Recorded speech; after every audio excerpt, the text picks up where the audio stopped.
우리가 좀 인간관계에서 꺼내기 힘든 불편한 또 어려운 이야기를 꺼내야 될 때 어떻게 이야기를 시작해야 될지 그 부분이 좀 어려운 분들이 많이 있으시죠. 오늘은 어려운 얘기, 불편한 얘기를 상대방에게 최대한 좀 상대방의 감정을 자극하지 않으면서 그렇지만 내 의견을 최대한 잘 전달하는 법을 알려드리려고 해요.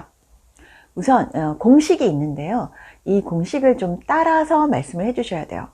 예를 들어서 뭐 돈을 빌려줬거나 혹은 그래서 받아야 되는데 말이 잘 입에서 안 떨어질 때, 혹은 반대로 돈을 빌려야 할 때, 그럴 때도 있고, 또 층간소음 때문에 뭔가 좀 조용히 해달라고 말을 하고 싶은데 이웃 간의 감정이 상할까봐 걱정되기도 하고, 이렇게 우리가 혹은 또 상사한테 오늘은 좀 휴가를 내고 연가를 내고 나가야 되는데 그런 말을 꺼내기가 분위기가 상당히 좀 심각하고 어떻게 말을 꺼내야 될지 모를 때, 우리는 살면서 늘 이런 상황을 맞이하죠.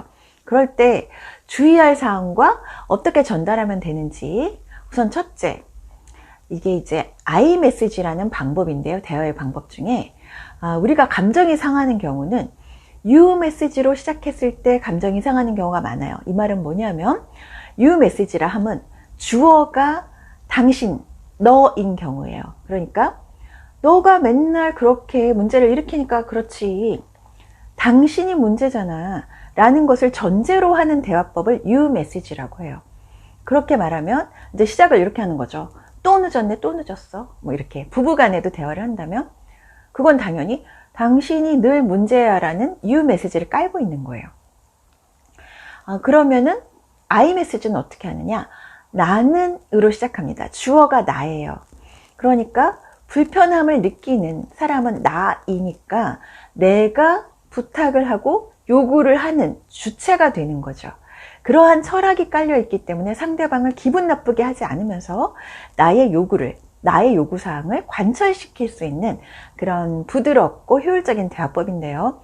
우선 이런 상황에서 얘기를 할 때 첫 번째, 상대방의 행동을 구체적으로 말합니다. 예를 들어서 저의 경우 이제 어제 층간소음을 경험했는데 실제로, 그런데 이제 이웃 간에 정말 감정이 상할까봐 말을 전달하진 않았어요. 물론 요즘은 이제 다른 채널로 경비실 통해서 얘기하고 이렇게는 하지만 엘리베이터에서 마주쳤을 때 말을 할까 말까 굉장히 조심스럽잖아요. 이럴 때 이제 먼저 구체적인 행동부터 합니다. 네, 어제 밤 9시부터 11시 사이에 굉장히 좀 무슨 일이 있으셨나 봐요. 굉장히 좀 시끄럽고 많은 분들이 오신 것 같았어요. 저는 그렇게 들렸어요.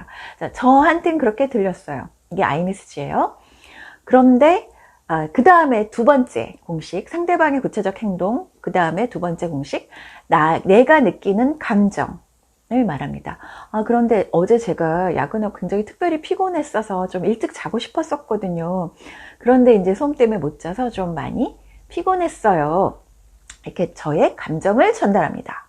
세 번째, 그래서 요구사항은 어떻게 구체적으로 요구해야 돼요. 그러니까 앞으로는 조용히 해달란 말이야. 뭐 이렇게 이제 당신 왜 또 떠들었어? 이런 유 메시지가 항상 이웃 간의 감정을 상하게 하는 거라서, 그게 아니라 그래서요 이제 무슨 요일 9시부터 11시까지는 조금 조용히 이렇게 좀 조심해 주시면 감사할 것 같아요. 그런데 그 외의 요일, 제가 없는 날들도 있으니까 그 시간대는 좀 마음껏 누구 초대하셔서 하셔도 좀 실컷 노셔도 괜찮을 것 같아요. 그런데 제가 이 시간만 좀 부탁드릴게요. 이렇게 구체적으로, 항상 구체적인 사항을 부탁해야만 그 의견은 관철될 수 있습니다. 그냥 제대로 좀 하란 말이야, 뭐 이런 말들 있잖아. 앞으로 똑바로 해, 이런 말들이 가장 모호하고 어떻게 하라는 건지 알 수 없기 때문에 상대방 감정만 상하게 합니다.